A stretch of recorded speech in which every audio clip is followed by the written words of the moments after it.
주님을 위하는 것이 우리의 힘입니다. 한 주간도 평안하셨습니까? 오늘은 팀 켈러의 부활을 입다 중 제3장 영광스러운 희망 예수 부활 잃어버린 하나님의 임재를 회복하다 하는 주제를 함께 나누겠습니다. 이 책은 총 4부로 되어 있는데요. 1부 답없는 세상 희망을 묻다에서는 부활이 역사적 사실인 것에 대해서 말하고요. 2부 부활 복음으로 성경과 인생 새로이 읽기에서는 부활이 성경을 이해하는 열쇠이자 신자의 삶을 영위하는 원리라는 것에 대해서 소개합니다. 3부 예수님의 부활이 나의 부활이 되다에서는 인격적인 부활 신앙이 각 사람 안에서 어떻게 시작되었는지에 대해서 소개하고 4부 두려운 현실 한복판에서 부활의 권능을 입다에서는 부활이 각 영역에서 구별된 삶을 위한 자원을 어떻게 제공하는지에 대해서 말해줍니다. 이 3장은 2부에 속해 있는데요. 예수님의 부활은 현재의 미래를 들여놓을 뿐 아니라 이 땅에 천국을 가져옵니다. 그리하여 인간을 하나님의 영광과 재결합을 시키죠. 이는 성경 전체에 흐르는 가장 중요한 주제 가운데 하나입니다. 이 주제를 추적하면 성경의 모든 책이 어떻게 하나의 일관된 이야기로 들어맞는지를 볼 수 있습니다. 에덴 동산에서 인간의 근본적 문제가 발생했습니다. 성경이 시작되는 에덴 동산은 하나님이 인류와 함께 사시려고 창조하신 곳입니다. 그런데 죄 때문에 우리는 하나님의 임재에서 추방되었고 에덴 동산 입구에는 불칼이 놓였습니다. 여기서 죄의 형벌이 사망이라는 진리를 똑똑히 볼 수 있습니다. 하나님의 임재로 돌아가는 길을 정의가 막고 있습니다. 갚아야 할 빚이 생겼습니다. 칼을 통과하지 않고는 하나님의 임재로 돌아갈 수 없게 된 것입니다. 광야에서 하나님은 이동식 성전을 지으셨는데 바로 백성이 가까이 나와 그분을 만날 수 있는 성막이었습니다. 성막이라는 방식을 통해 하나님은 잃었던 것을 되찾기 시작하셨습니다. 십계명은 순종을 요구했는데 그 순종과 거룩함에 능히 부합할 수 있는 사람은 아무도 없었습니다. 하나님과 교제하며 그분의 말씀을 들을 수 있는 길은 속죄밖에 없었기 때문입니다. 그렇다면 누가 이 일을 이룰까요?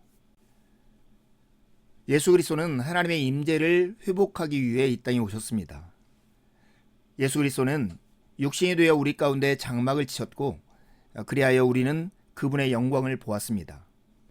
예수님 자신이 곧 하나님의 영광의 광채시요 그 본체의 형상이십니다. 예수님은 하나님의 영광을 지니셨거나 가져오시는 정도가 아닙니다. 그분이 곧 하나님의 영광이십니다. 요한복음 2장 19절에서 22절을 보면 예수께 대답하여 이르시되 너희가 이 성전을 헐라 내가 사흘 동안에 일으키리라 하신 말씀이 나옵니다. 그분의 말씀은 자신이 죽은 자 가운데서 부활하여 사람이 하나님을 만날 수 있는 새로운 성전이 되시겠다는 뜻이었습니다. 이전의 성막과 성전이 처음부터 쭉 자신을 가리켜 보였다고 선포한 셈입니다. 이 일이 실제로 어떻게 이루어졌을까요? 마태복음 27장 51절에 보면 예수님이 운명하시던 순간 성전에 있던 휘장이 위에서 아래로 찢어져 둘이 되었습니다. 예수님은 죽으실 때 옛 성전을 허무셨고 부활하실 때 새 성전을 지으셨습니다. 과거에는 하나님의 임재가 휘장 뒤에 거하여 범접할 수 없었으나 이제는 누구나 그 쉐키나 영광을 직접 보고 누릴 수 있습니다. 성령으로 말미암아 우리가 부활하신 그리스도와 믿음으로 연합하면 그렇게 됩니다. 그렇다면 이 사실이 교회에 의미하는 바는 무엇일까요? 먼저 그리스도인의 정체성과 관련하여 의미하는 바가 있습니다. 이는 그리스도인이 주로 일정한 신념과 규정에 동의하는 착한 사람이 아니라는 뜻입니다. 기독교는 마음의 철저한 거듭남이요 삶의 방향 전환입니다. 우리는 믿을 때 거듭나는데요. 그 이유는 한때 하나님의 임재에 접촉하면 산이 흔들리고 사람이 겁에 질리고 생물이 죽었으나 이제 똑같은 임재가 우리 안에 사시기 때문입니다. 우리의 기도와 관련해서도 의미가 있습니다. 이는 예수님을 믿는 우리가 이제 하나님의 성령이 내주하시는 성전이라는 뜻입니다. 그리스도인이 되면 기도를 통해 하나님의 임재에 다가갈 수 있다는 뜻이죠. 우리의 사역과 관련해서도 의미하는 바가 있습니다. 이는 그리스도인이 그리스도의 동역자로서 그분의 일에 동참하여 치유와 세임을 주는 하나님 나라의 능력을 온 세상에 퍼뜨린다는 뜻입니다. 예수님이 성전이시기에 우리도 최후의 성전이며 이미 그 성전을 이루는 산 돌입니다. 예수님이 대제사장이시기에 우리도 제사장으로서 하나님께 가까이 나아가기도 하고 다른 사람을 그분께 인도할 수도 있습니다. 예수님이 천국의 문이시기에 우리도 천국과 이어져 있습니다. 예수님이 이 땅에 다시 오실 때 온 땅이 다시 에덴 동산이 됩니다. 왜 그럴까요? 마침내 우리가 다시 그분을 영원히 대면하여 보기 때문입니다. 이처럼 하나님의 임재가 회복되면 한 사람에게 그리고 공동체에게 세상에게는 어떤 변화가 일어날까요? 먼저 하나님의 임재가 회복되므로 한 사람에게 하나님의 영광이 충만할 때 일어나는 변화를 살펴보도록 하겠습니다. 하나님을 떠나서는 우리 마음이 누릴 안식은 없습니다. 물고기를 물속에서 살도록 창조하셨듯이 인간은 하나님과 교제하도록 창조하셨습니다. 하나님의 자애로운 임재만이 우리를 궁극적으로 채워줄 수 있습니다.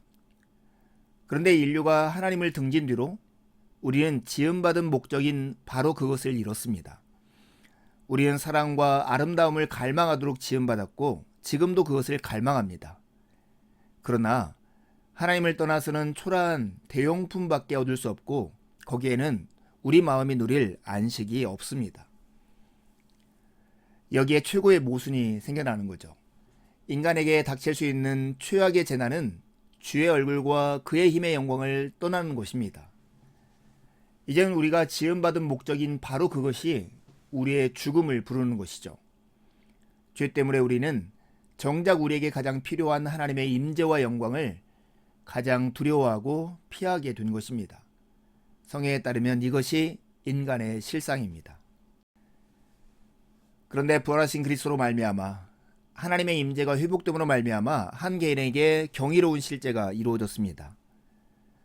신약의 기자들이 그리스도인의 경험을 묘사하는 표현은 그야말로 경탄을 자아냅니다. 물론 하나님의 나라가 완성될 때까지는 주님을 육안으로 볼 수는 없지만 그래도 우리는 복음에 나타난 그분의 영광을 일부나마 믿음으로 보고 이를 통해 변화될 수 있습니다. 부활하신 그리스도께서 주신 성령으로 말미암아 기도와 말씀과 묵상을 통해 예수님의 아름다움과 영광을 우리 마음에 충분히 느낄 수 있고 그래서 그분의 선하심과 사랑과 지혜와 기쁨과 평안이 우리 안에 재생산됩니다.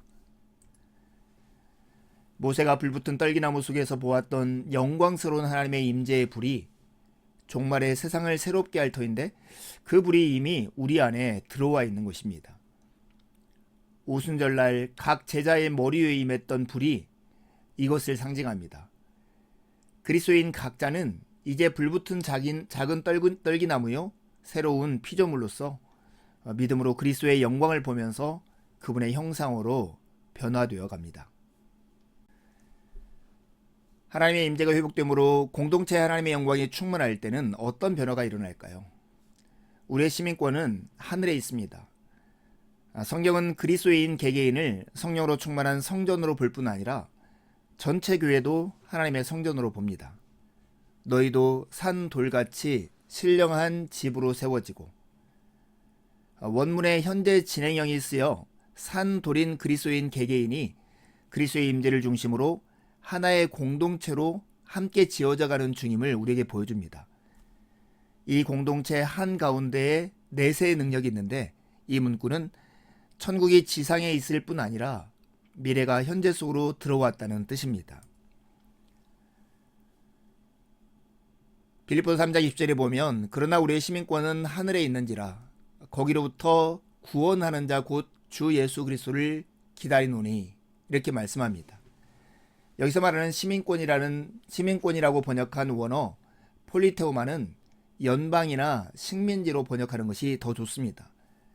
빌립보는 로마의 식민지였습니다. 해당 도시의 모든 주민을 로마 시민으로 간주한다는 뜻입니다. 법률과 의무뿐만 아니라 법적 특권까지도 마치 그들이 로마에 사는 것과 똑같이 그들에게 적용되었습니다. 교회는 천국의 연방이요 대한사회입니다. 교회가 단지 용서받은 개인들의 집합이 아니라 대한사회라는 뜻입니다. 교회는 거룩한, 즉 따로 구별된 나라이자 반문화요 새로운 사회입니다. 교회를 통해 세상은 성령께서 죄가 심리적, 사회적, 물리적으로 끼치는 모든 악영향을 치유하기 시작하실 때 가정생활과 기업 행위와 인종 간의 관계와 삶 전반이 어떻게 달라지는지를 볼 수 있습니다. 따라서 교회는 세상의 방식이 아니라 하나님의 기준과 지시와 법을 따라야 합니다. 교회는 새로운 인류가 마땅히 어떠해야 하는지를 세상에 보여주는 것입니다. 하나님의 임재가 회복되므로 세상이 하나님의 영광으로 충만할 때는 어떤 변화가 있을까요? 세상을 새롭게 할 천국 영광이 예수님의 부활을 통해 이미 주어졌습니다. 시편 72편에 보면 메시아가 왕이 되시면 과부와 고아와 이민자와 빈민이 마침내 공정한 대우를 받고 압제 세력에게서 해방되며 이로써 하나님의 영광이 나타납니다. 반대로 세상 문화에서는 사람들이 자기 이름을 내기에 바쁩니다. 그들은 하나님의 영광이 아니라 자신의 영광을 위해 살아갑니다. 그 결과는 싸움과 착취입니다. 그러나 하나님의 영광이 온 땅에 충만해지면 완전한 평화와 조화와 정의가 이루어집니다. 성경에서 하나님의 영광은 의와 정의와 밀접한 관련이 있고 또 장차 세상을 새롭게 할 하나님의 천국 영광이 예수의 부활을 통해 이미 우리에게 주어져 있습니다.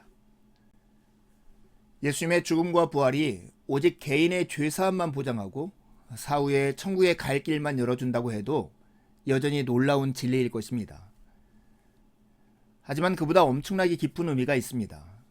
십자가에만 초점을 맞추면 기독교가 개인에게 용서와 평안을 가져다 주는 것만으로 보일 수 있습니다. 마이클 호트는 예수님의 부활의 의미를 깨닫고 이렇게 말을 했습니다.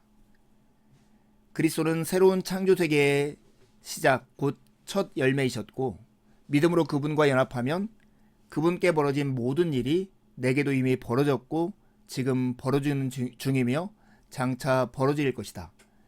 또 나의 구원은 한 백성과 장소와 구속 안에 쌓여 있는데 그 백성은 하나님의 이스라엘이고 장소는 의가 거하는 새로운 창조 세계다. 전부 불타 없어질 것이다 라고 생각하느냐? 아니면 모든 피조물이 굴레에서 해방되어 하나님의 자녀들의 자유에 동참하기를 갈망한다 라고 생각하느냐에 따라 일상생활이 크게 달라진다.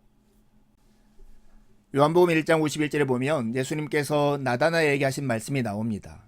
또 이르시되 진실로 진실로 너에게 이르노니 하늘이 열리고 하나님의 사자들이 인자 위에 오르락 내리락 하는 것을 보리라 하시니라. 고대로부터 내려오는 많은 전설에 세상의 축이 나옵니다. 하늘과 땅을 잇는 기둥 같은 것인데 순례자가 애쓰고 힘쓰면 그곳을 통과해 천상에 이를 수 있다고들 했습니다.